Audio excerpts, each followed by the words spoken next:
کہ عالمی برادری میں پاکستان کا وقار بھی بلند ہوا۔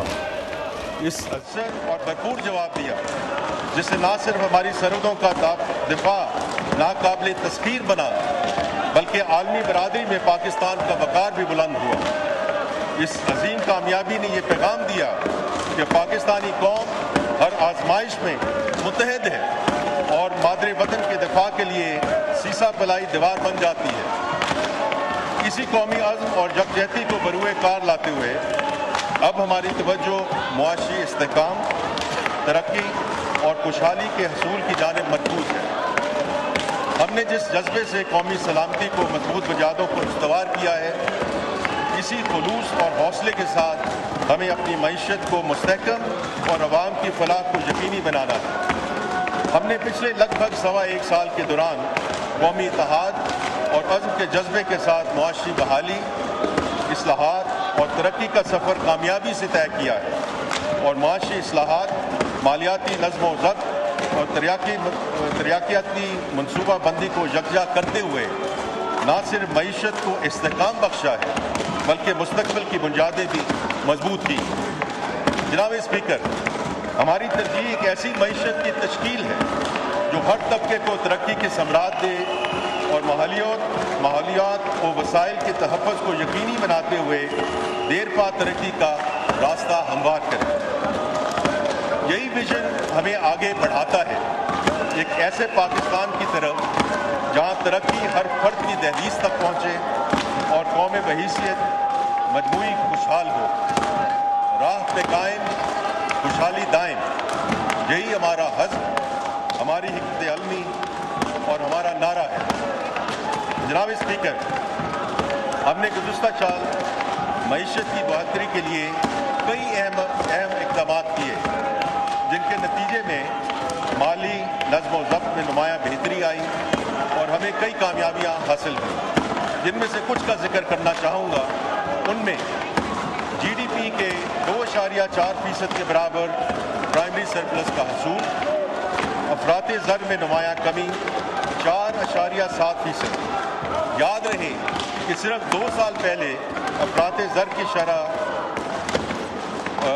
29.2% تک پہنچ چکی تھی۔ پچھلے سال کے 1.7 ارب ڈالر خسارے کے مقابلے میں اس سال سرپلس کرنٹ اکاؤنٹ 1.5 ارب ڈالر متوقع۔ روپے کی قدر میں استحکام، ترسیلات زر موجودہ مالی سال کے پہلے 10 ماہ میں 31% اضافے کے ساتھ 31.2 ارب ڈالر تک پہنچ گئی۔ ہم پر امید ہیں کہ موجودہ مالی سال کے اختتام تک ترسیلات زر کا حجم 37 سے 38 ارب ڈالر تک پہنچ جائے گا انشاءاللہ۔ اسٹیٹ بینک کے زر مبادلے کے ذخائر میں 2 ارب ڈالر کا اضافہ ہو چکا ہے۔ موجودہ سال کے اختتام تک یہ ذخائر 14 ارب ڈالر تک پہنچ جائیں گے۔ جناب اسپیکر، اقتصادی بہتری کے لیے حکومت کو سخت فیصلے کرنے پڑے۔ پاکستان کے غیور عوام نے بھی متعدد قربانیاں دی جن کے مثبت نتائج سامنے آئے۔ ہماری میکرو اکنامک اسٹیبلائزیشن پروگرام کی کامیابی کو بین الاقوامی سطح پر تسلیم کیا گیا۔ گلوبل فائنینشیل ادارے، ریٹنگ ایجنسیز معیشت میں بہتری کی گواہی دے رہے ہیں۔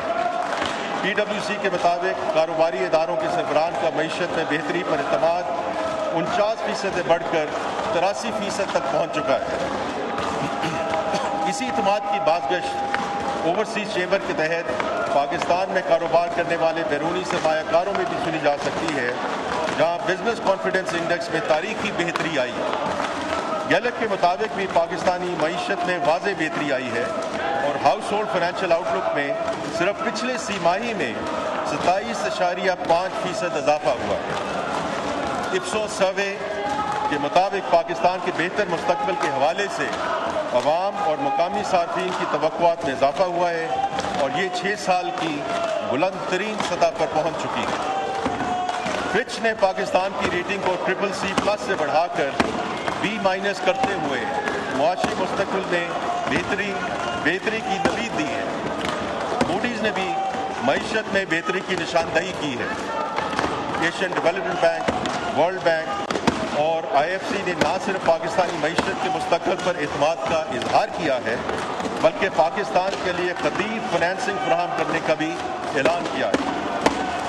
وزیر اعظم محمد شہباز شریف کی قیادت میں حکومت نے مختصر عرصے میں مختلف سیکٹرز میں کئی اہم کامیابیاں حاصل کی ہیں۔